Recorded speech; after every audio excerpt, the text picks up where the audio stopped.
I asked the man I saw how many Jews in this town. He said to me there used to be a Minyan around. But one of us passed away and we've been feeling down. Yet now it seems as though another Jew has been found. Won't you stay with us for Shabbos, Minyan Man?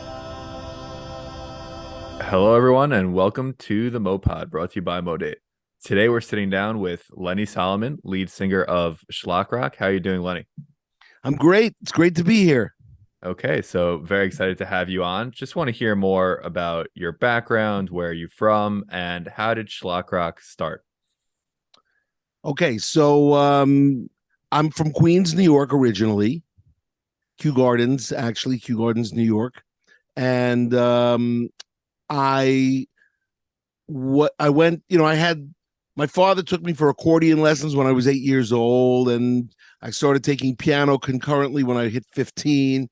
Went to Queens College, took over 60 credits in music, and I still didn't know that I would be a musician. I actually majored in accounting and went into accounting for 3 years, but on weekends I would play gigs.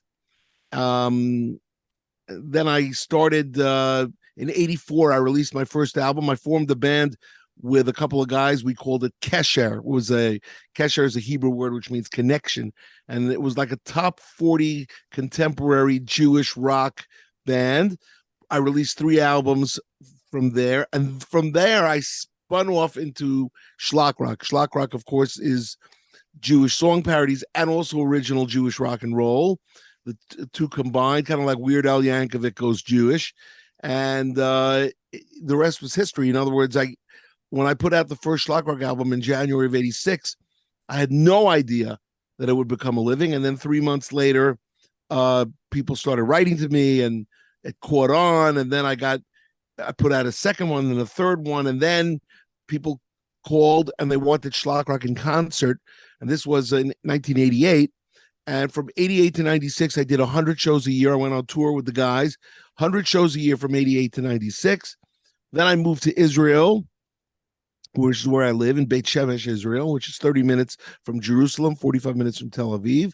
And I started touring from there. So instead of my base being Queens, New York, it was Israel. It was Beit Shemesh, Israel. And I would go on the road anywhere from 4 to 7 times a year for a total of 11 to 17 weeks a year, doing approximately 70 performances. And that went for at least 25 years. That went for 25 years.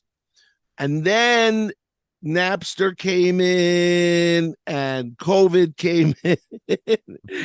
And so, you had to reinvent. But we've released I've released 39 albums. I'm releasing another 3 this year. So it'll bring us up to 42 albums. And then plus Kesher is another 3. So it's 45 albums. Over 600 songs, and it's great. That's in a nutshell, Shlock Rock's mission is informal Jewish education through music and media, just to make people like Judaism, to like their heritage, to know where they're from, to want to be involved with it. And I don't do that by trying to do it. I just, we just write songs and people like it. I mean, that's the way we've rolled. All right, that's awesome. So you've obviously produced a lot of great music and done a lot of touring in your time, but I want to just tell you the story of how this interview came to be. So basically, I got engaged like a month ago, and Mazel tov. Thank you. Yeah. And I was putting together a playlist for my L'chaim engagement party, and I didn't want there to be really dancing music necessarily, but I wanted there to be more Jewish music, could be English, whatever it is. And so a longtime favorite of mine is the song Minyan Man. And so Right. that made the playlist, but as it made the playlist, it also, came back to my memory and started listening to it over and over. And so I know a lot of people obviously love the song Minyan Man. I just want to hear the history of that song, how that came to be. Okay. So the first thing is congratulations on your upcoming marriage. It's Thank you. tremendous. Thank you. So, Minyan Man in 1987, I had put out. I was working on 2 albums. One was a parody album. One was an original music album. So this is late '86. I get a cassette in the mail from a guy named Victor Shine. Now, Victor lived in Memphis, Tennessee. Currently, he lives in Brooklyn. He's a great guy. And he sent me this cassette and he said, "This is my song, Minyan Man. If you like it, you can use it."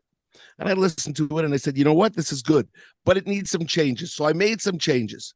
I made a chorus. I made 3 verses, or orchestrated it, hired Gershon Veroba to sing the lead because I didn't think I was great at singing ballads. And it came out as track 2 of Jewish Pride in 1987. And it was a hit. Then, as the years went by, it still is a hit. It's so big, people don't even know that it's Shlock Rock necessarily anymore.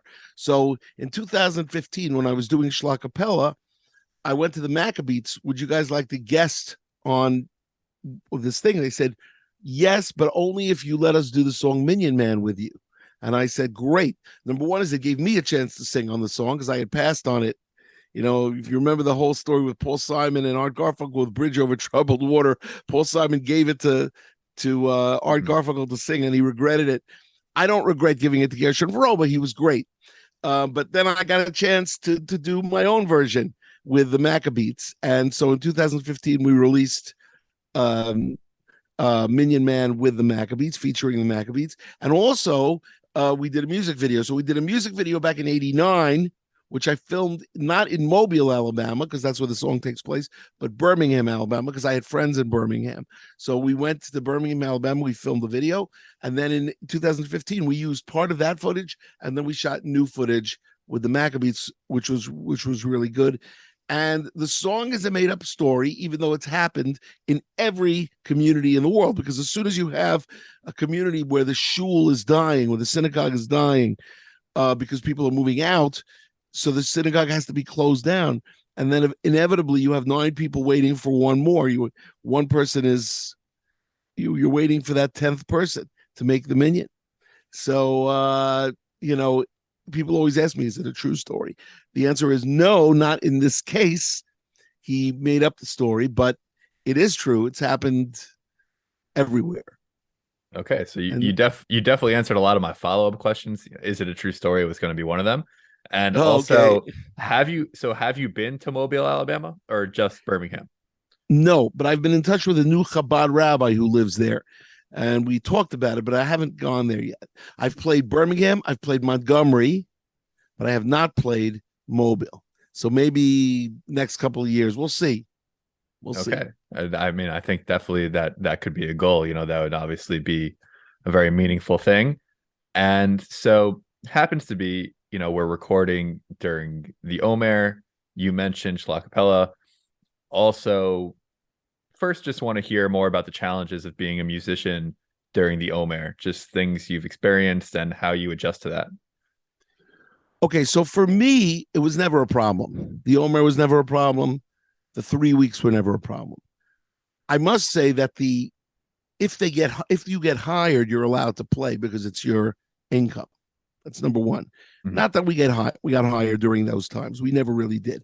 But the way I looked at it was there was times to tour and there were times to write and record. And I always took the times of the Omer, the times of the 3 weeks, as times to write and record and release in August, September, October, November. Those 4 months were usually my release months, where I would release a new product during that time period. So to me, it was just built in. You have the Omer, you're not really going to do live performances, except if you have Yom Ha'atzmaut, Israel Independence Day, Lag BaOmer, you'll have some shows maybe then. But generally, it's a time to write and then go into the studio and record. And I did some stuff then, and I did something during the 3 weeks too. I've done some stuff during the 3 weeks where the same thing there, between the 17th of Tammuz and Tisha B'Av. And that's when you plan your year, you try to book shows, different things, different months for different jobs, as they would say. Got it. Definitely makes sense. And to get even more timely, so this podcast is going to come out tomorrow. We're recording on Monday. And so tonight is Yom HaShoah and tomorrow, Yom HaShoah. And so just want to hear if there was anything with your music earlier on that you felt had any touch of the Holocaust in it, any stories that you have that are reflecting that, just something for Yom HaShoah. Yes, as a matter of fact, yes. There's one song that I put out in 2000 and I'm going to say 2019. The album was called New Shul. It was the 39th Shlock Rock album, and the song is called Transnistria, and it is a parody of the song Africa from Toto.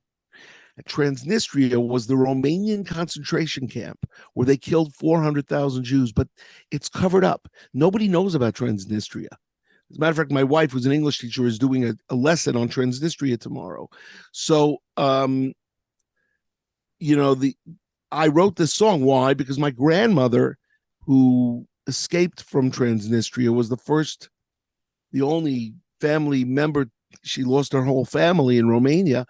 And my mother and my aunt were the only two branches from that tree. And I'm named after my great-grandfather who died in Transnistria. So Transnistria was the Romanian concentration camp where they killed around 400,000 Jews.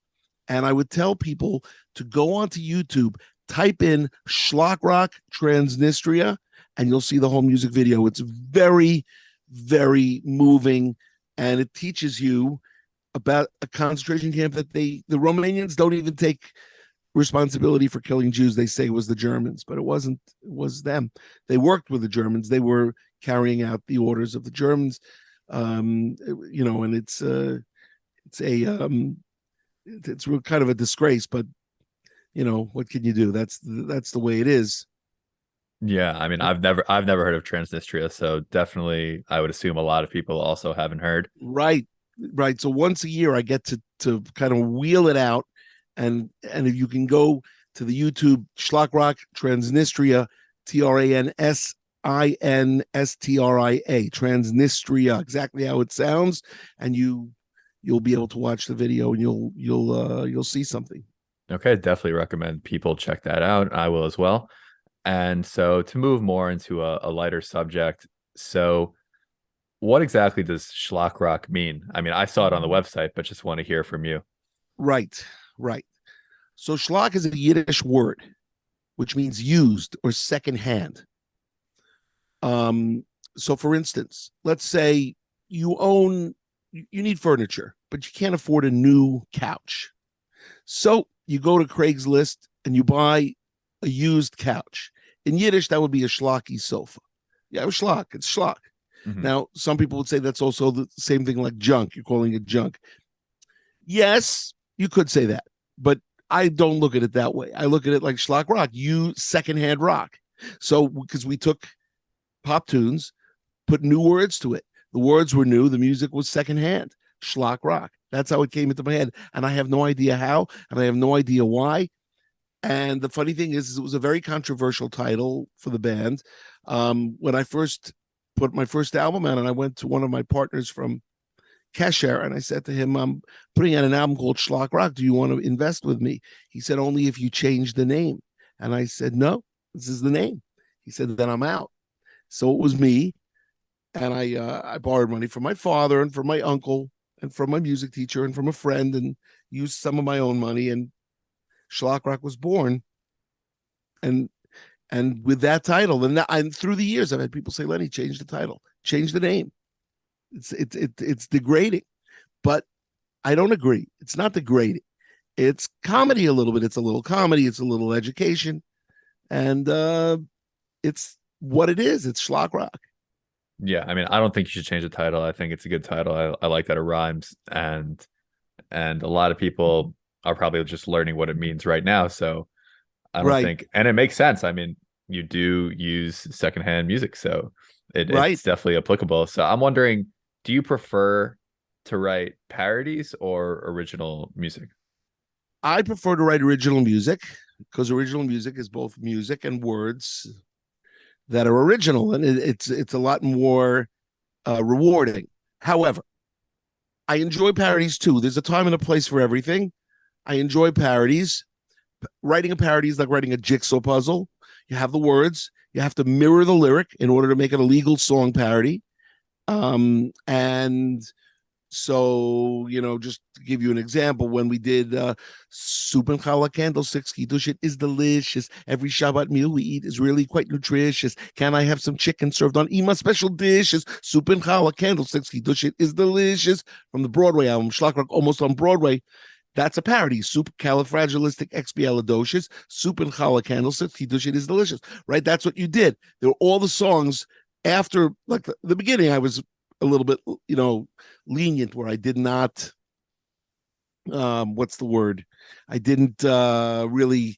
Sometimes I would take shortcuts with rhymes, but as I tell people, you can't really rhyme Torah and Hora and Mesora and Mora a million times. You can get away with that for one album. So that was my first album. you know Old Time Torah Scroll would be an example where I changed 6 words, and then after that you really have to work. So the parodies had to be witty, they had to teach, but they also had to be witty and fun and comedy and combination of education and comedy, which is what I did. And it worked, and it's one of the reasons I think. And then not only that, you have to recreate the music so that people would think you're listening to the original song. Because if you did this music and it was not authentic, people would say, it doesn't sound good, right? So that's I think was the key to Shlock Rock's success and longevity, because we're 37 years old now, right? The key was that the lyrics were witty and the music reproduction was authentic. And that was due to my producer, Steve Bill. Steve Bill was my musical mentor, or is my musical mentor, and he did around 15 albums with me of parodies. Oh, wow.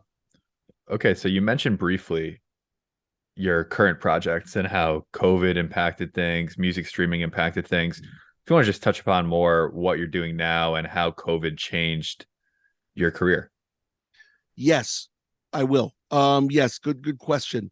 First thing is, in terms of how do you make an album? In the people used to say, do you make albums to make money?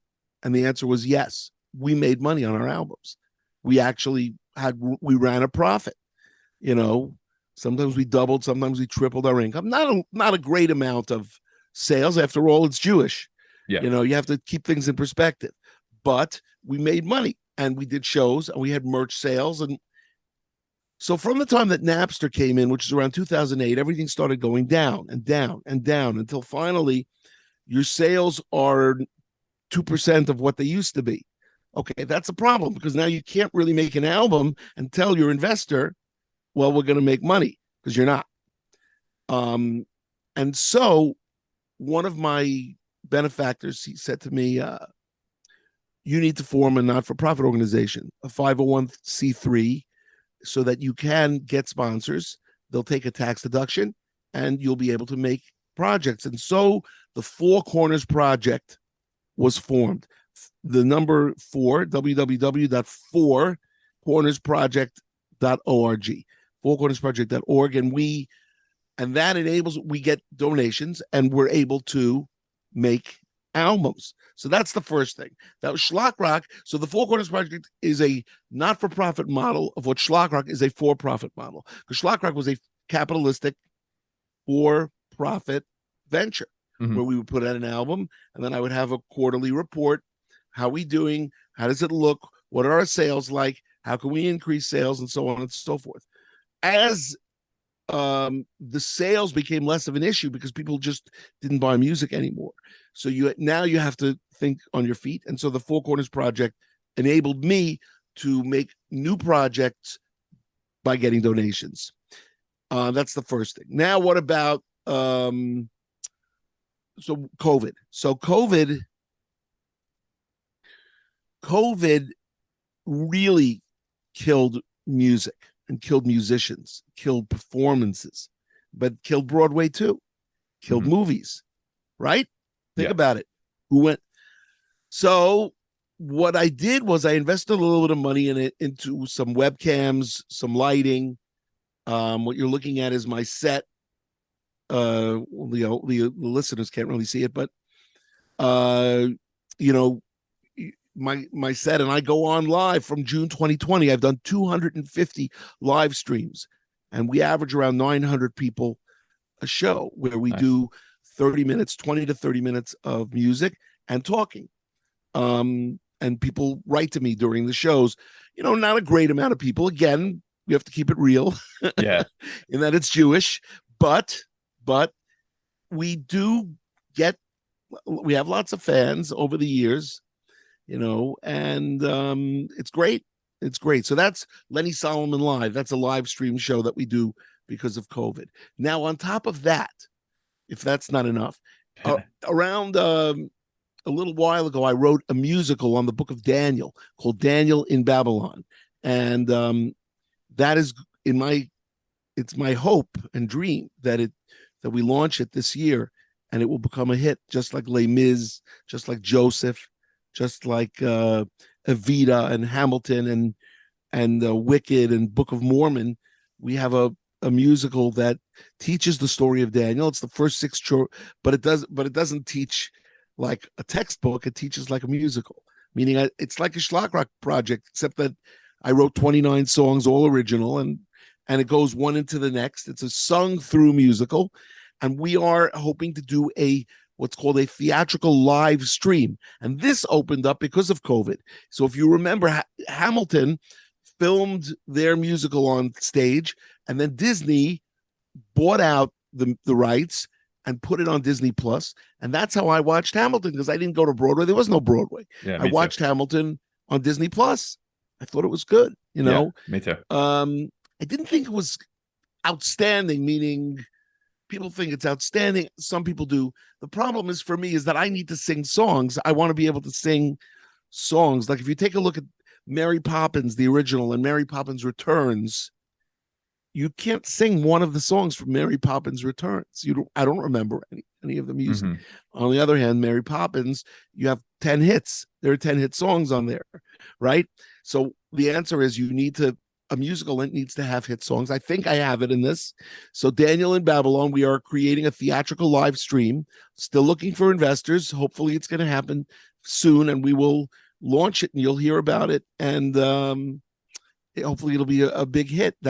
So those are all the things, the projects that I've been working on. And finally, I'm working on 3 albums at the same time. One Hebrew, which is finished, one English original, where I'm waiting for the final mixes, and then a parody album, which I still haven't written. I'm in the middle of, I've got the songs, I'm starting to write the parodies. So you can say to me, Lenny, why would you put out 3 albums in a 2-year span, or even in a 1-year span?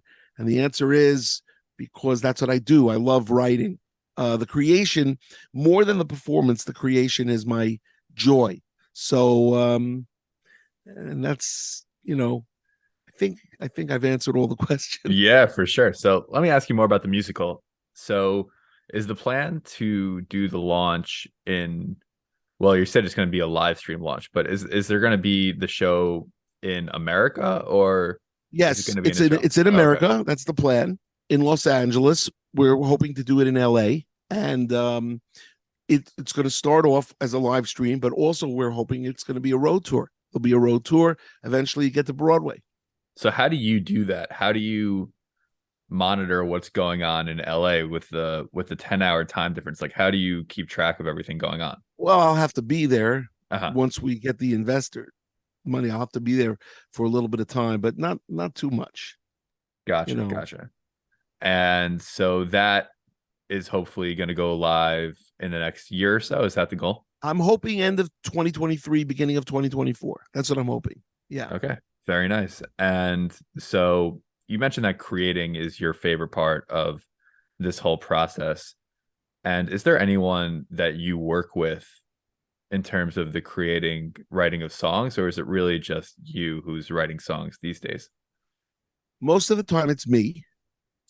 I have collaborated every once in a while. Like one of the 12 original songs, I collaborated with a lady from Queens. Her name was Annette Mandis, and she wrote the lyrics, and I wrote the music. But generally, I'm writing everything.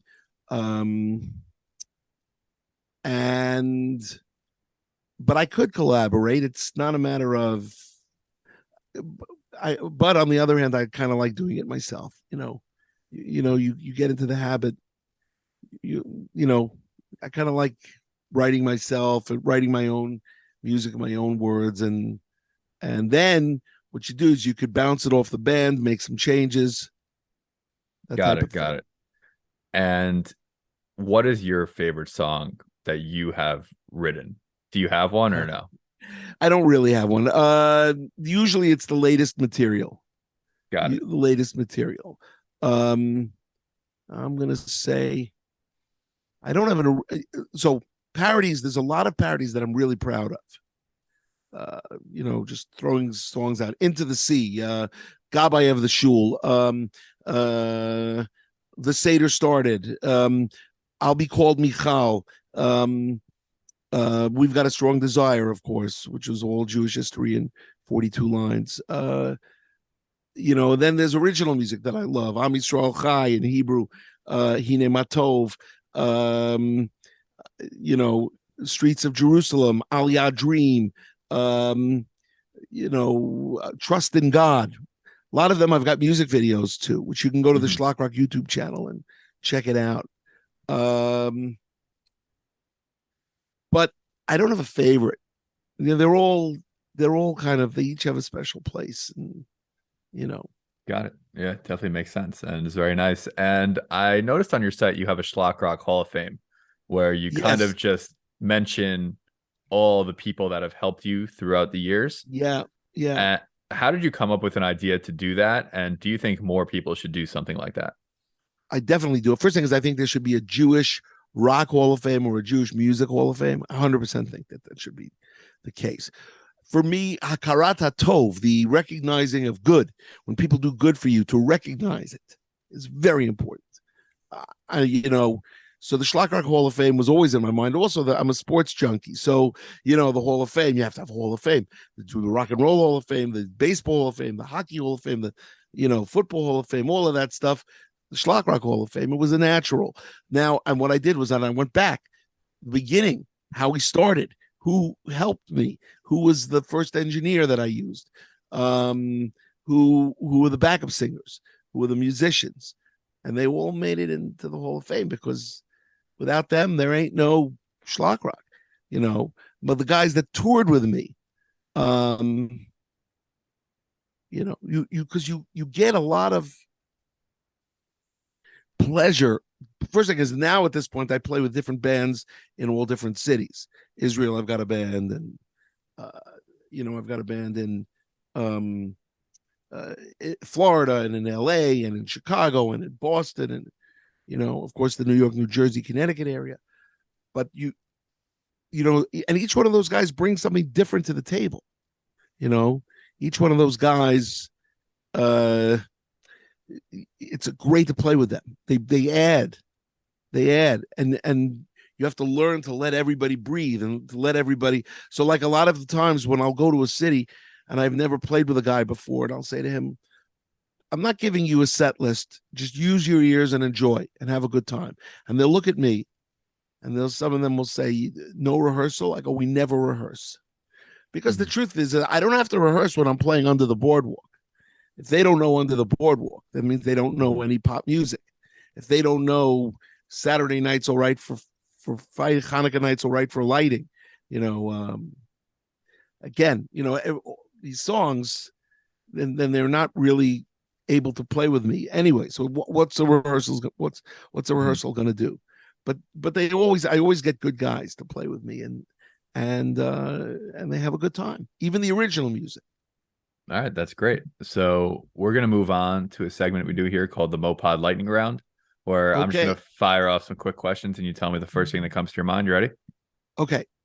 Who is your favorite Jewish singer? Well, right, Billy Joel. Okay. What is you weren't expecting that. No. What is the What is the best restaurant in Israel? Oh, Naya. I've never heard of that. It's in Mevaseret. It's an Asian bistro. Okay. How much water should a person drink a day? Uh, 4 liters. Okay. I think it's a little too much. It's probably 3 liters. But I don't know the answer. How many instruments can you play? 3. How Accordion, many? Okay. accordion, piano, and harmonica. How many songs should be on an album? 12. How long does it take to write a song? Could be 15 seconds. Could be 15 months. All right. Thank you, Lenny Solomon, for coming on the MoPod. Anything else you want our listeners to know before we sign off? No, just it was really fun. All right. Thank you so much. Hope everyone has a meaningful Yom HaShoah. Pump the volume.